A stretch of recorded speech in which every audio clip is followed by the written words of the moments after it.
आज ये press conference खास तौर पे मध्य प्रदेश में जो नव युवकों में जो बेरोज़गारी का बहुत बड़ा मुद्दा है, आज मध्य प्रदेश का युवा पूरी तरह से बर्बाद पड़ा है। 2 करोड़ से ज़्यादा युवा मध्य प्रदेश में हैं और जिनके पास न तो रोज़गार है और रोज़गार के नाम पे केवल और केवल घोटाले 18 साल की बीजेपी की सरकार देती रही। कहा जाता है कि किसी भी राष्ट्र की प्रगति का आधार वहाँ के युवा होते हैं और युवा शक्ति ही देश की वर्तमान और भविष्य का निर्माण करते हैं। और ऐसी युवा शक्ति का खुद का भविष्य भारतीय जनता पार्टी की 18 साल की सरकार ने मध्य प्रदेश में बर्बाद कर दिया। भयानक बेरोजगारी, छात्रों की आत्महत्याएं और घोटालों का शर्मनाक युग मध्य प्रदेश ने 18 साल में देखा है। और जिस तरह से तमाम माफिया, चाहे वो शराब माफिया हो, भू माफिया हो, रेत माफिया हो, तमाम माफिया सरकार के संरक्षण में मध्य प्रदेश में फलते फूलते रहे, ठीक उसी प्रकार शिक्षा माफिया भी सरकार के संरक्षण में मध्य प्रदेश में फलता फूलता रहा। जिसका नतीजा क्या था? जिसका नतीजा था व्यापम घोटाला, नर्सिंग भर्ती घोटाला, पुलिस कांस्टेबल भर्ती घोटाला, शिक्षक भर्ती घोटाला, पटवारी भर्ती घोटाला। तमाम जो सरकारी नौकरियां थी वो घोटालों के भेंट चढ़ गई। पिछले 2022 में एम्प्लॉयमेंट एक्सचेंज में करीब 39 लाख बच्चे युवा रजिस्टर्ड थे और शर्मनाक है कि उसमें से सरकार केवल 21 लोगों को नौकरी दे पाई। केवल 21 लोगों को, फिर रिपीट करती हूँ, 39 लाख लोगों जो रजिस्टर्ड थे उसमें से केवल 21 लोगों को नौकरी मिली। MPPSC जो कि MP पब्लिक सर्विस कमीशन है, उसके द्वारा पिछले 5 साल में कोई नौकरी नहीं दी गई। हालत ये है कि मध्य प्रदेश में भर्ती परीक्षाएं पिछले 18 साल में न के बराबर हुई और जो भर्ती परीक्षाएं हुई उनका रिजल्ट नहीं आया। कुछ जिनका रिजल्ट आया वो भ्रष्टाचार की भेंट चढ़ गए। हर व्यक्ति मध्य प्रदेश का जानता है कि पटवारी भर्ती परीक्षा में पास होने के लिए 15 लाख रुपए की बोली लगाई गई। 15 लाख लेके पटवारी एग्जाम को पास कराया गया। वहीं कांस्टेबल की भर्ती के लिए 8-8 लाख रुपए की बोली लगाई गई। और आज हालत ये है कि इंदौर जैसे शहर में ही करीब 4 लाख बच्चा छोटे शहरों का कोचिंग लेने आता है, पढ़ने आता है, तैयारी करने आता है इन एग्ज़ाम्स की, जो कि उनको एक सरकारी नौकरी दिला सके। 5-5 साल से बच्चे वहाँ पढ़ रहे हैं, किराए का घर लेके एक एक कमरे में 4-4, 5-5, 6-6 बच्चे रहते हैं, क्योंकि माता पिता के पास इतना पैसा नहीं कि उनके रहने, खाने, शिक्षा के लिए खर्च किया जाए। ऐसी बुरी स्थिति में भी रह के बच्चे बस एक सरकारी नौकरी के लिए मेहनत कर रहे हैं, पर जब रिजल्ट आता है पता लगता है कि भ्रष्टाचार के भेंट उनकी नौकरी चढ़ गई और वो क्योंकि रिश्वत नहीं दे पाए घोटालेबाजों को, इसलिए उनको वो नौकरी नहीं मिली। जहाँ तक ये तो था सरकारी नौकरियों का आलम। अगर हम प्राइवेट जॉब की बात करें तो मध्य प्रदेश ऐसा प्रदेश है, दुर्भाग्यपूर्ण है कि मध्य प्रदेश ऐसा प्रदेश है जहाँ पिछले 18 सालों में निवेश के नाम पर कुछ भी नहीं आया। और निवेश की बात करें जब, तो बड़े बड़े ग्लोबल इन्वेस्टर्स मीट कराए गए जिसमें करोड़ों रुपए सरकार ने पानी की तरह बहाया और बड़े बड़े इवेंट करे, क्योंकि मध्य प्रदेश सरकार केवल इवेंट करने में विश्वास रखती थी, उसका नतीजा या उसका परिणाम से कुछ निवेश आया हो, ऐसा नहीं। 18 लाख करोड़ के निवेश की घोषणा सरकार ने की, पर धरातल पे कुछ भी नहीं उतरा। और सही कहते हैं मध्य प्रदेश के पूर्व मुख्यमंत्री आदरणीय कमलनाथ जी, वो सही कहते हैं कि हम निवेश को आमंत्रित नहीं कर सकते, हमें उसे आकर्षित करना होता है। और मध्य प्रदेश निवेशकों के लिए कोई आकर्षण का केंद्र नहीं है, क्योंकि इतना भ्रष्टाचार है वहाँ, 50% का भ्रष्टाचार है हर चीज में। ऐसे में कौन निवेशक आके मध्य प्रदेश में निवेश करना चाहेगा? इसलिए जो प्राइवेट सेक्टर के जॉब्स हैं, उससे भी हमारा नवयुवक पूरी तरह से वंचित रहा। और बार बार परीक्षा देने के बावजूद इन घोटालों के चलते कर्ज के तले दबे माता पिता के प्रेशर में मध्य प्रदेश का नवयुवक फांसी के फंदे पे झूलता रहा। और शर्मनाक है कि पिछले 17 साल की सरकार में 17,000 से ज़्यादा बेरोजगार और छात्रों ने आत्महत्या करी है, जो कि आंकड़ा मैं समझती हूँ देश में सबसे बड़ा आंकड़ा है।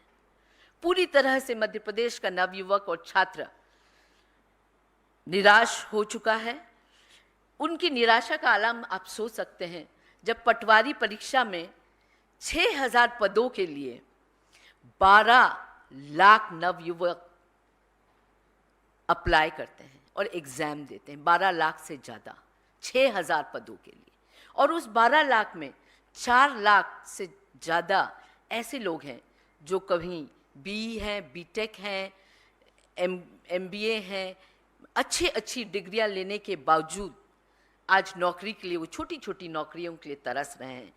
2-4 साल पहले चपरासियों की भर्ती निकली थी विभिन्न शासकीय ऑफिसेज में, और आपको जान के आश्चर्य होगा कि 1,333 पदों के लिए करीब 4 लाख लोगों ने अप्लाई किया, युवा ने अप्लाई किया। और उसकी जिसकी न्यूनतम शैक्षणिक योग्यता कक्षा 8 थी, मतलब 8वीं पास होना उसमें बेसिक रिक्वायरमेंट था, उसमें हमको शर्म आती है कि MBA, MA, MCOM, MSc पास लोगों ने भी अप्लाई किया था। तो आप सोच सकते हैं कि कितनी दयनीय स्थिति है मध्य प्रदेश में और कितना भयावह रूप है बेरोजगारी का और गरीबी का मध्य प्रदेश में। अगर हम उच्च शिक्षा की बात करें मध्य प्रदेश में, स्कूली शिक्षा की बात करें मध्य प्रदेश में, उच्च शिक्षा का ये हाल है कि 18 से 23 साल के बीच में करीब 95 लाख युवा आते हैं, और इन 95 लाख युवाओं में 70 लाख युवा उच्च शिक्षा लेने से वंचित हैं। मध्य प्रदेश में प्रति लाख युवाओं में केवल 29 शासकीय कॉलेज हैं, जबकि तमिलनाडु में 40, तेलंगाना में 53, केरला में 50, कर्नाटक में 62 प्रति लाख बच्चों में कॉलेज हैं। स्कूली शिक्षा की बात करें तो उसकी स्थिति तो इतनी दयनीय है कि आपकी समझ के परे रहेगी। और ये सब 18 साल की सरकार में। 18 साल इतना बड़ा समय रहता है, और वो भी एक ही मुख्यमंत्री शिवराज सिंह चौहान। ऐसा नहीं कि कोई पॉलिटिकल टर्मोइल था या कुछ था, एक आदमी ने करा दूसरे मुख्यमंत्री ने नहीं करा, ऐसा नहीं है। केवल एक मुख्यमंत्री शिवराज सिंह चौहान, जो दिन भर गाल बजा बजा के घोषणाएं करते हैं। 25,000 से ज़्यादा झूठी घोषणाएं वो कर चुके हैं, जिसने सवेरा का सूर्य नहीं देखा, ऐसी 25,000 उनकी घोषणाएं, रोज घोषणाएं करते हैं। ऐसे में स्कूली शिक्षा इतनी बदहाल है कि प्रदेश के 2621 स्कूल्स में कोई टीचर नहीं है, एक भी टीचर नहीं है। करीब 7,793 स्कूल्स में केवल एक टीचर है, और 50,000 टीचर्स का स्थान रिक्त है मध्य प्रदेश में। 36,000 स्कूलों में इलेक्ट्रिसिटी नहीं है और न जाने कितने हजार स्कूल में टॉयलेट्स नहीं हैं, बोर्ड्स नहीं हैं, लाइब्रेरी नहीं है, बिल्डिंग नहीं है। और फिर 2 साल पहले शिवराज सिंह जी को लगा कि सपना आया कि मैं सीएम राइस स्कूल बनाऊं जिससे कि शिक्षा की गुणवत्ता सुधारूं। तो उन्होंने 9,500 स्कूल की घोषणा करी कि ये सीएम राइस स्कूल रहेंगे। अब सीएम राइस स्कूल का यह हाल है कि वहाँ पिछले 2 साल में न तो बिल्डिंग है, न टीचर्स हैं, और उसमें भी टीचर्स के भर्ती का घोटाला हो जाता है। मतलब कोई चीज़ बिना घोटाले के मध्य प्रदेश में नहीं होती है। हर जगह घोटाला और बड़ा ऑर्गेनाइज्ड एक घोटालों का सिस्टम है मध्य प्रदेश में। जैसे कि हमने देखा कि व्यापम का जो घोटाला हुआ था, पूरे देश ही नहीं पूरे विश्व में उसकी चर्चा थी, जिसमें 3,000 करोड़ रुपए का घोटाला हुआ था और असंख्य युवाओं का भविष्य अंधकार में डूब गया। उसकी वजह से 55 से ज़्यादा मौतें हुई थी, जिसमें जो बच्चे गवाह थे उनकी भी मौत हुई, कुछ पत्रकारों की भी मौत हुई और कई लोग आत्महत्या करने के लिए विवश हुए। प्रदेश में फिर एक नर्सिंग का घोटाला हुआ। नर्सिंग के घोटाले में आश्चर्य होगा आपको कि 800 नर्सिंग कॉलेजेस में 1000 ऐसे टीचिंग फैकल्टी हैं जो कि कई कॉलेजेस में जो फेक हैं, जो केवल रजिस्टर में हैं, ऐसे हैं। इसमें 1 लाख से ज़्यादा बच्चों का जीवन बर्बाद हो रहा है, क्योंकि पिछले 3 साल से नर्सिंग की कोई एग्जाम ही नहीं हो रही है। बच्चे वहीं की वहीं खड़े हैं 3 साल से। और सीबीआई की जांच, जब शोर मचा तो सीबीआई की जांच चल रही है, जिसमें 19 कॉलेजेस को रद्द किया गया। पहली बात, जो बेसिक रिक्वायरमेंट है एक नर्सिंग कॉलेज के लिए, उनकी पूर्ति क्यों नहीं हुई? क्यों जिसके पास 40,000 स्क्वायर फीट जमीन हो और कम से कम 100 बेड का हॉस्पिटल हो, ऐसे लोगों को नर्सिंग कॉलेजेस अलॉट किया जा सकता है, तो उनको ना करके 2 कमरे के नर्सिंग कॉलेज भी हैं, तो कहीं फैक्ट्री पे भी नर्सिंग कॉलेज का बोर्ड चिपका हुआ है। 1 लाख से ज़्यादा हमारे बच्चों का भविष्य इस नर्सिंग घोटाले की बलि चढ़ गया। इसके बाद आता है शिक्षक भर्ती घोटाला।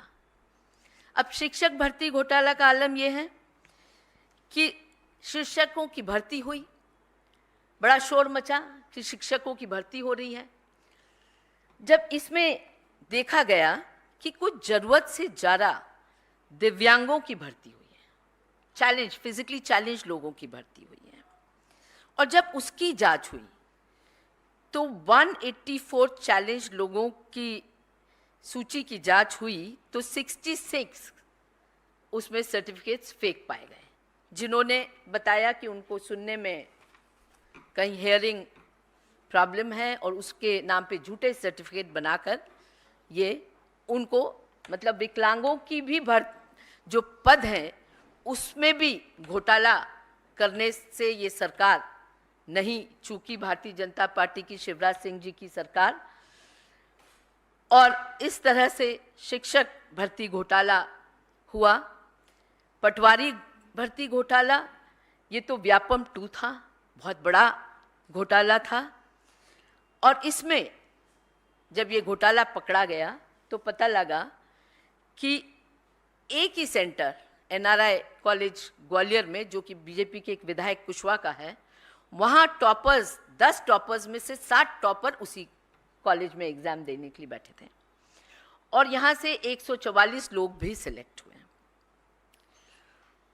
और पटवारी जैसा कि मैंने बताया कि 6000 पद के लिए करीब 12 लाख बच्चों ने एग्ज़ाम दी थी।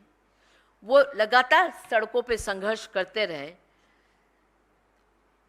और उनको क्या मिला? लाठी ठूसे, जेल में भरा गया इन बच्चों को, पर न्याय उनको कभी नहीं मिला। और बड़ी बड़ी बातें शिवराज सिंह जी करते थे नवयुवकों के लिए, युवा नीति बनाई, पर जो उनका अधिकार है रोजगार, उससे उनको हमेशा वंचित रखा। चाहे वो गवर्नमेंट जॉब की बात करें, चाहे हम प्राइवेट जॉब की बात करें।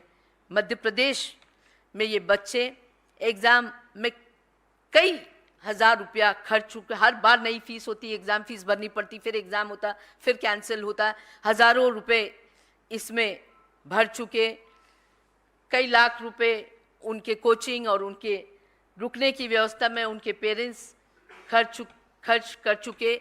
और नतीजा क्या कि कहीं नौकरी नहीं मिलने की स्थिति में इन घोटालों के चलते वो एज बार भी उसमें से बहुत सारे बच्चे हो गए और विवश हुए।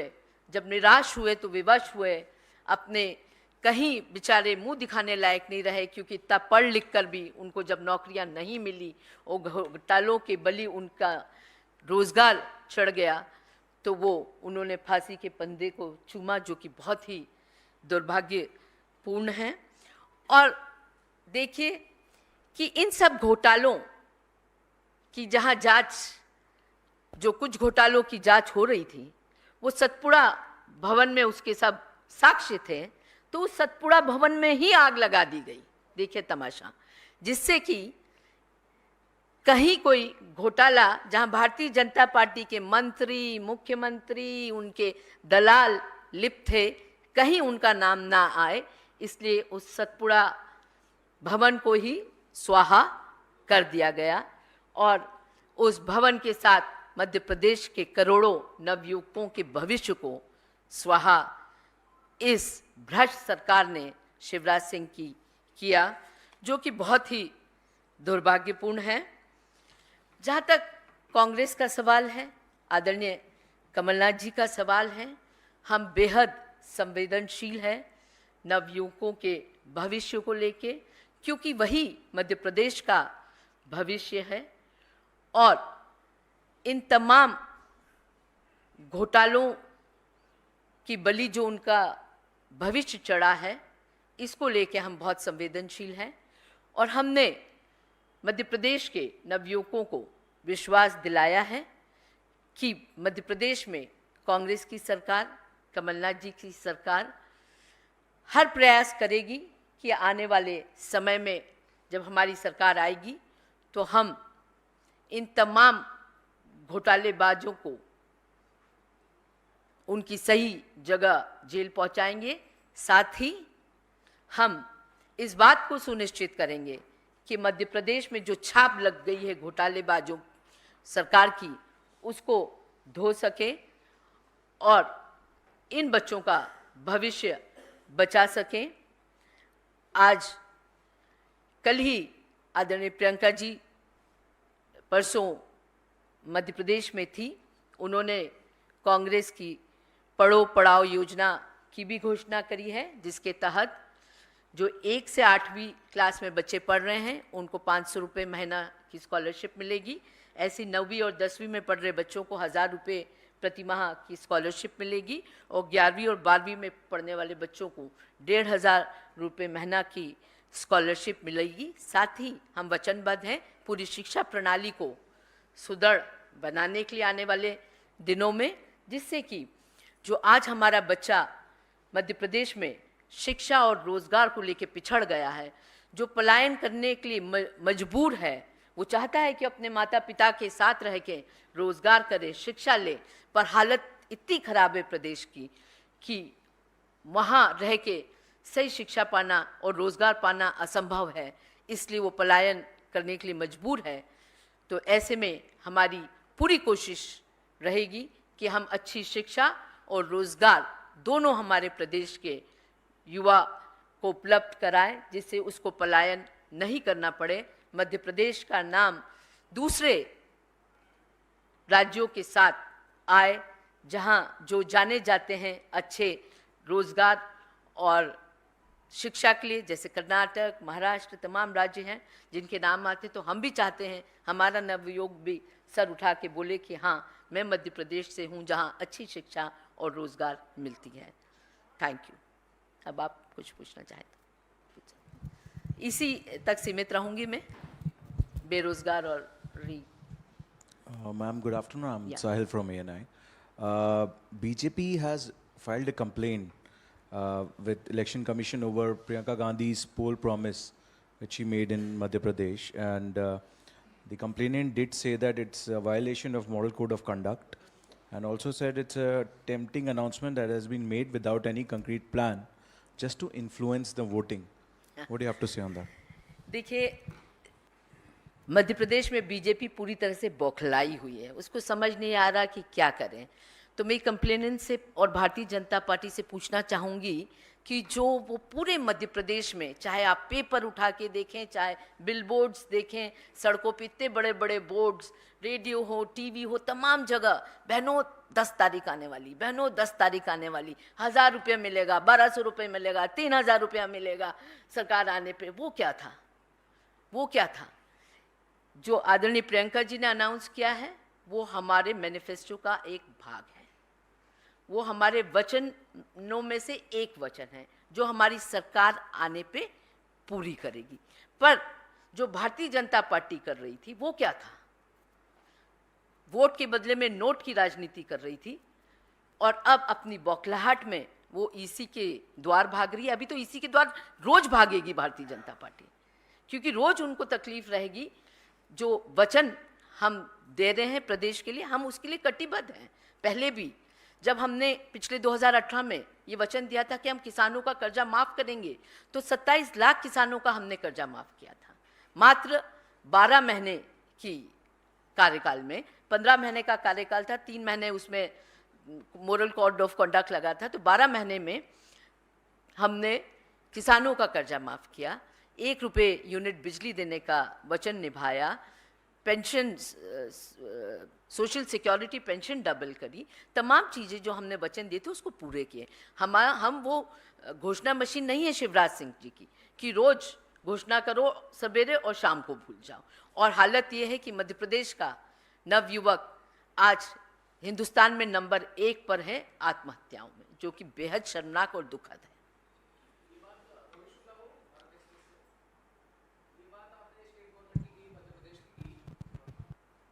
आवाज तेज है मेरी। हाँ। स्टेट गवर्नमेंट की बात हो गई, अब सेंट्रल गवर्नमेंट की बात है। पिछले साल प्रधानमंत्री नरेंद्र मोदी ने वायदा किया था कि साल 2023 के अंत तक मिशन मोड में 10 लाख नौकरियां दी जाएंगी। राज्यसभा में 2 बार सवाल उठाया जा चुका है, दोनों बार जितेंद्र सिंह ने ये जवाब दिया है कि ये डाटा उनके पास नहीं है, और लास्ट में उन्होंने जवाब दिया है कि 9,79,000 के आसपास पद अभी सेंट्रल गवर्नमेंट में ही अकेले खाली हैं।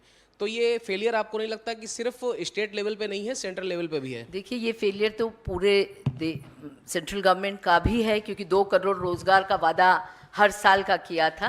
पर आज क्योंकि मैं मध्य प्रदेश के संदर्भ में ये प्रेस कॉन्फ्रेंस ले रही हूँ, इसलिए मैंने आपसे मध्य प्रदेश की चर्चा करी। बाकी हम जानते हैं कि जुमले मोदी जी हो, अमित शाह हो, शिवराज सिंह चौहान हो, सबके जुमलों से पूरा देश वाकिफ है। नमस्कार मैम, अभिषेक आनंद, भारत 24 से। एक्चुअली आपने शिक्षा को लेकर के आपने काफ़ी सारी चीज़ों को बताया कि मध्य प्रदेश में जिस तरीके की अभी माहौल जो है, वहाँ पे बच्चे जो है वो पलायन करने के लिए भी उतारू हो चुके हैं, और साथ ही साथ सुसाइड भी वहाँ पे कर रहे हैं इस चीज़ को लेके। तो जिस तरीके से सोनिया गांधी जी ने वहाँ पे जो कहा है कि 1 से 8 कक्षा के लोगों को जो 500 रुपये मिलेंगे, जो वायदे जो किए गए हैं, तो क्या लगता है कि जिस तरीके से अभी उन लोगों का माइंड सेटअप जो बन चुका है, 17 सालों में जिस तरीके का वहाँ पर सरकार भी बनाई गई है, तो किस तरीके से उनके माइंड सेटअप को आप चेंज करेंगे? और जो काफ़ी सारे ऐसी बाहर आप जाते होंगे तो काफ़ी सारे ऐसे क्वेश्चंस भी आपसे राइज किए जाते होंगे, तो उसको आप किस तरीके से हैंडल करेंगे? देखिए, सबसे पहली बात है कि जो स्कूली शिक्षा है उसका स्तर सुधारेंगे और बच्चों को मुफ्त में जो शिक्षा है 12वीं तक वो मिलेगी। और साथ ही ये स्कॉलरशिप जिसका वचन हमने दिया है, प्रियंका जी ने दिया है, आदरणीय कमलनाथ जी, कांग्रेस की आने वाली सरकार जो दे रही है, वो निश्चित ही बच्चों को प्रोत्साहित करेगा उनकी मदद करेगा कि वो अपनी किताबों से लेके अपने पढ़ाई पर खर्च कर सकेगा, उसमें शक्ति आएगी वो खर्च करने की, और प्रेरित होगा कि भाई वो बीच में एजुकेशन छोड़े ना, 8वीं के बाद नहीं छोड़े, फॉल आउट नहीं होगा, 10वीं के बाद ना छोड़े, 12वीं तक करे, उसके बाद कॉलेज एजुकेशन के लिए जाए। इस बात को प्रोत्साहित करने के लिए ये स्कॉलरशिप दी जा रही है, और साथ ही एजुकेशन सिस्टम को हम सुधार करेंगे और इतना अच्छा बनाएंगे कि सरकारी स्कूलों में उनको प्राइवेट स्कूल से अच्छी शिक्षा मिल सके, इस बात को हम सुनिश्चित करेंगे। मैम, शुभा मैम इधर।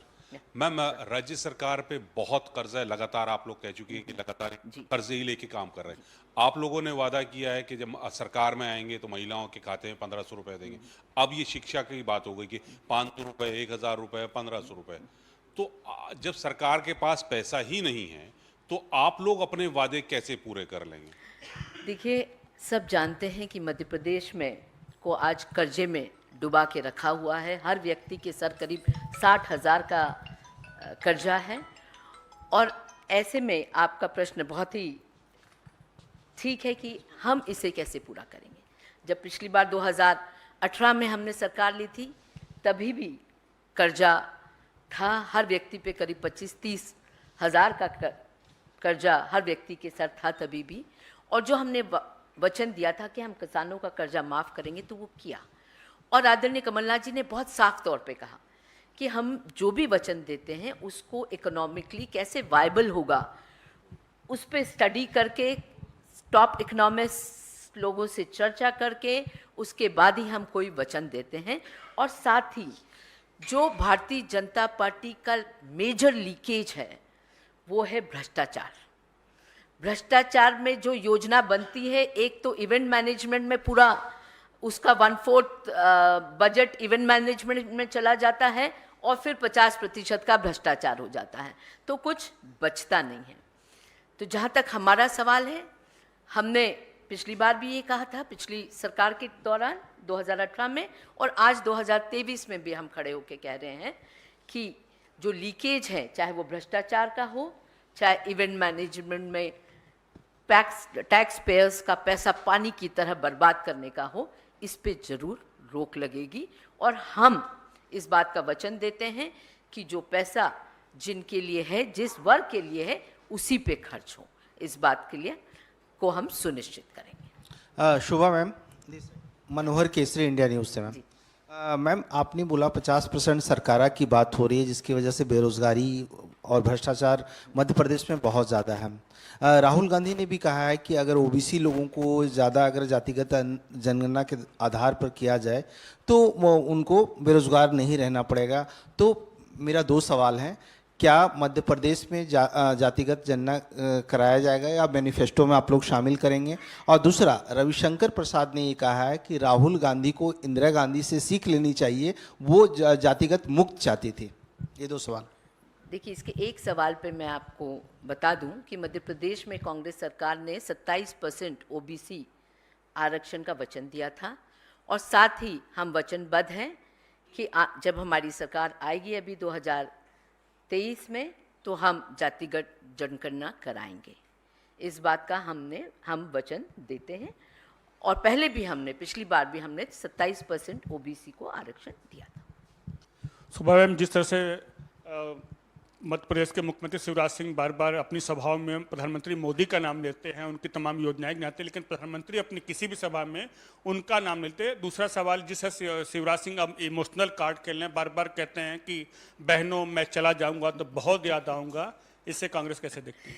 देखिए, शिवराज सिंह चौहान जी एक बोझ बन गए हैं भारतीय जनता पार्टी के लिए, और उसी के चलते मोदी जी उनका कहीं नाम नहीं लेते, कोई और दूसरे भी इनके मंत्री संतरी इनका नाम नहीं लेते हैं। और साफ तौर पे मोदी जी ने अपने सभा में इस बात की घोषणा करी है कि कमल ही उनका चेहरा है और कोई चेहरा नहीं है। तो मैं उनको धन्यवाद देती हूँ कि वो भी मान रहे हैं कि कमलनाथ ही मध्य प्रदेश का चेहरा है और कोई चेहरा नहीं है। और साथ ही जहाँ तक शिवराज सिंह जी की बात कहें, तो मैं समझती हूँ 18 साल के कुशासन से लोगों को इस बार मुक्ति मिलेगी, आज़ादी मिलेगी। आज़ाद तो पिछली बार भी होना चाहा जनता ने, और बीजेपी को नकार के कांग्रेस को चुना था, पर लूट की ये सरकार है जो 35 करोड़ रुपए पर विधायकों को दे के लूट के बनी हुई सरकार थी। और अगर हम कोई भी आंकड़े उठा के देखें, हम नेशनल क्राइम ब्यूरो की रिपोर्ट उठा के देखें, तो मध्य प्रदेश नंबर 1 पे है महिला अत्याचार पे। Rape, gang rape, human trafficking, कुपोषण, सब में नंबर 1 पर है। और कौन सा घोटाला यहाँ नहीं होता है? छोटे छोटे बच्चों का जो आहार पोषण है उसका तक घोटाला मध्य प्रदेश में हुआ है, जहाँ जिस गाड़ी से उनको ट्रांसपोर्ट खाना होता था वो गाड़ी के नंबर जब चेक किए गए तो वो स्कूटर के और रिक्शे के नंबर निकले। तो जो छोटे बच्चों के तक खाना खा जाए, और बच्चा आज कुपोषित है, मध्य प्रदेश का नंबर 1 पर है कुपोषण के मामले में। महिलाएं, उनका जो गर्भवती महिलाओं का खाना खा जाए, महिलाओं के जो बच्चों की स्कूली यूनिफॉर्म में घोटाला कर दे, उनकी स्कॉलरशिप में घोटाला कर दे, ऐसा शिवराज सिंह चौहान तो जरूर याद आएगा प्रदेश को कि वो कितने घोटाले दे गया। वो 18 साल में इस प्रदेश को एक घोटालेबाज प्रदेश बना के छोड़ के चला गया। तो शिवराज सिंह चौहान खुद अब विचलित है, परेशान है, और इस बात को लेके सुनिश्चित है कि वो वापस नहीं आ रहे। Thank you.